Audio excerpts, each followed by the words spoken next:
आंदा कहीं रुच के मूल ना रंजना वे अगे राह औखे जंगल बार दे नहीं तेरी जान पछाण ना मूल कोई जित जान दे जेड़े राह आगे राला चट बगानियां गुजर करते लोकी कुत्तिया वार दुरकार ते नहीं वारस कम प्याले साइया ने मेरे जमन जुतियां मारते रांझा भाभी ने जवाब देता है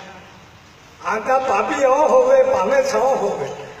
जो कुछ विच मकसूद ते चुकिया मैं पर देह दी पिछया लख चंदी तेरे देह दा खामना थुकिया तेरे देश नहीं आमना बाहर दूजी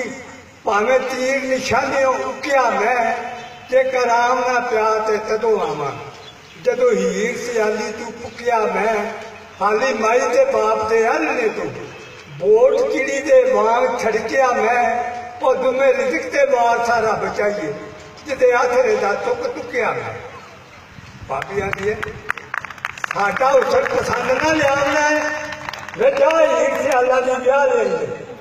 वाह बुझली प्रेम की घट जाई कई नदी सियाला दी फा लिया जिन्हें बुओ कटड़ी मिली नहीं राती कंध पछोड़े ढा लेंगे पर बारिशाह नाल में जाके कोई दम दे के किसका लेंगे रांझा नदी सियाला जे ब्याह के लिया सा मैं करो बोलियां ते टकोलियां नहीं वैसे कत पीड़ा वांगन मारियां ते अगे तुसा जियां रखा बोलियां मौजू वाह विच बोड़िए भाभियां नू तेरे जियां जो होन बड़बोलियां नहीं नकला नित करो विच बेड़ियां ते पड्डा कंजरा जिमेला टोलियां नहीं और बस करो भाभी असी रज रहे पर दित्तियां तुसा ने झोलियां नहीं मियाँ वारसा उन्होंने होटल मिलसी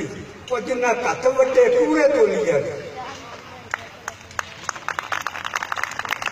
मैं सरकार के उत्ते जाता आजकल नहीं गया बीमारी की वजह एक बाबा साढ़े वर्गे वडेरा वो बैठा है वो दौड़ अज बेले गए आंदा लखा करोड़ा है दुनिया बारो बारी अपनी जैसी आवे जदों हिंद पंजाब की वंड हो सी इसा कुछ कसूर का जैसी आवे पुत्र सिद्धड़ी का हुक्मरान हो सी बिना इंसाफ की मारिया जैसी आवे वारस गजब की बेहला धार पैसी रब रख दिलिया जैसी आवे मैं क्या बाबा ये वक्त ते मैं देखिया पाकिस्तान हिंदुस्तान जो बनया सी मैनू सारी होने लग पई सी ते पुत्र वो पता सी पाकिस्तान हिंदुस्तान बनना तो कसूर का हिस्सा इंडिया ही कर जाता आखिर हाँ उन्होंने नजर होता मैं क्या ये जरा दौर तुहार बोलिया तो सिद्धड़ी का पुत्र सी पुटो तो इंसाफ तो बनी मार करता शायद नजर मैं क्या है ਤੁਹਾਡਾ ਜਿਹੜਾ ਬਿਆਨ ਇਹਦਾ नहीं ਮੈਨੂੰ समझ आया आखिर इतने एक जादूगर सी ਉਹਦੇ कब्जे दे सी फलाने बादशाह की लड़की चुप के लिया सी वो मौलवी को उसने काम किया वो बच्ची ने पूछा उस आख्या हवा के मैं चली जानी है हवा की आनी है मैंने कोई पता नहीं वो टिकाना ले लिया पिलसन कागज बच्ची ने जेब में पाया जदों उत्थे आई जलियाले उसने वो मौलवी ने कोल उस मौलवी ने पूछा है कि ठिकाना उस आख्या जलियाला शेर खाना वो लिख लिया बादशाह ने चिटियाई की जलियाले के मौलवी निगरानी करके गया गल कि वारसा की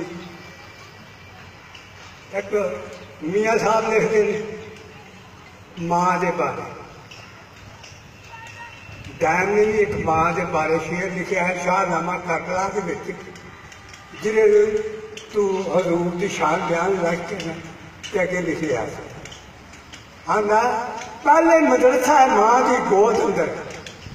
असली इलम याद सिखाने का कब्जे विच मां पालन हारियां का जिंदा रखने का मां डालने का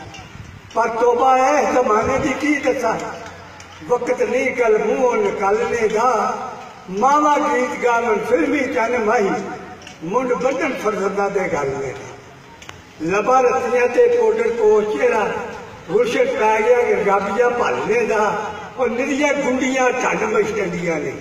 नशा शौक के नाद उछालने का रिया चक्की ना चूल्हा वेख गेरा पता नहीं गिलास हंगालने का अठे पार शीशा कंगी अतरदा नहीं शौक जागया पटिया ढालने का कदे सिफत सलाद का पढ़ो भाइयों करो कसता रस्ता भालने का दिन रहन नमाज कुरान अंदर पाओ जायका भाई नैन उछालने का और दैन जाके पुछ सजद फातमा की हाल होता पिछले पढ़